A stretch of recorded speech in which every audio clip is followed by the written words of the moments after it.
It's this time of year not uncommon to see baby animals when you're in the backyard or out for a walk. And if you come across babies you believe to be orphaned, sick, or injured, there are experts around the state ready to help. Perfect. It's lunchtime at Saco River Wildlife Center in Limington, and on the menu today, You have to kind of pull it up and make sure you don't get an air bubble, so I'm like pushing it back out. lots of formula. They are very hungry every time. They just open their eyes, the little gray squirrels. Volunteers like Stacy Witham make sure each syringe is filled accordingly and heated just right to ensure each animal here gets the nutrients they need. We'll be testing it on our wrist. Volunteers have been taking care of Maine's orphaned, injured, or sick wildlife here for almost a decade. They've seen everything from albino porcupines, foxes, fishers, raccoons, and more come through their doors to be nursed back to health and eventually released back into the wild. Hi, little one. Come on. Saco River's founder and director, Bethany Brown, has been running the center out of her basement 24/7 since 2015. She's seen it all and has more than a few stories to tell. As far as skunks, I've probably been sprayed more than anybody in the state of Maine. How many times have you been sprayed by a skunk? Oh, God. At least 20 to 30, maybe more. Do you ever get used to it? It doesn't bother me one bit anymore. I mean, it's just a little strong, but honestly, it doesn't bother me. In fact, the last time I was sprayed, we had 2 skunks in one of our enclosures. I went out to make sure that they were okay. I picked it up and I kind of moved the straw just a little, and all I saw was butt, and just right here, it got me right here, and I was like laughing so hard. One of my volunteers came over and was like, "Are you okay?" And I was just laughing and spitting and laughing and spitting. All joking aside, the work Bethany and her team does here is incredibly important.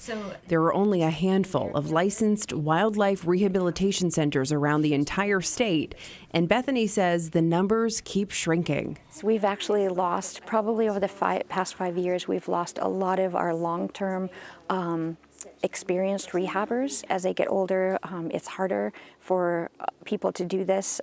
Also, there's just not as many rehabbers as there used to be. It's why she and others rely heavily on volunteers, especially this time of year. Spring means baby animal season. Oh my goodness. And around-the-clock feedings. If you never see Sam York on News Center Maine again, you'll know where she went and what she's doing.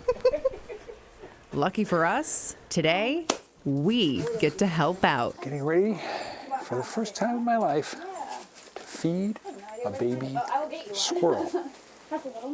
Once we've been walked through the process, We have our hot water and formula, and with syringes, and then these are our nipples that we're going to use. it's time to give these babies what they're asking for. Give you that one. Don't be afraid to hold on tight. Okay. Because they are wiggly. Oh, they are wiggly. They're almost squirrely, one might say. And then this one, you just got to be a little careful because he's got his little broken leg there. These baby X-ray. gray squirrels are fed up to 4 times a day. There's more here. Hold on. Come on.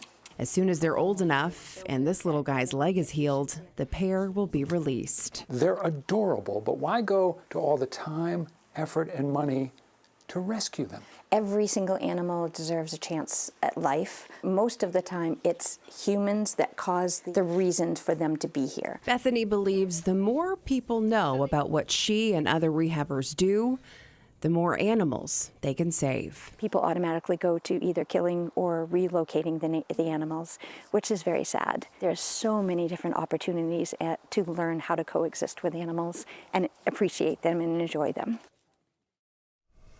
More. I might want even more after seeing. What a surprise, you're here. Seriously, I want to do that forever. Oh, by the way, Bethany says if you do come across an animal in need of care, the first thing you should do is make a phone call to the closest wildlife rehabilitation center. They'll be able to walk you through what to do. We do have specific tips about this for people on our website and app. And we mentioned she does this out of her basement. And takes calls, as you said in the story, 24/7. She said it's not uncommon. 1:30, 2 in the morning, the phone rings, or maybe she'll hear a truck come up the driveway and someone has an injured animal and she goes to work. So they did actually, Saco River Wildlife, they just purchased a new building in Limington. It's going to need a lot of money to kind of get it where the building needs to be to keep all of these animals safe and get them back out into the wild. But Bethany's still going to keep her basement open to keep the little rescues coming in. Squirrels that you and I had were what? One was 4 weeks, I think, and the other was 5. A little bit older. And yeah. the broken leg. But they're so cute. Listen, this could be in our future, Rob. Just wait. Oh, I'm aware. I want to keep you here as long as possible, but I know it's a battle that probably will be lost ultimately.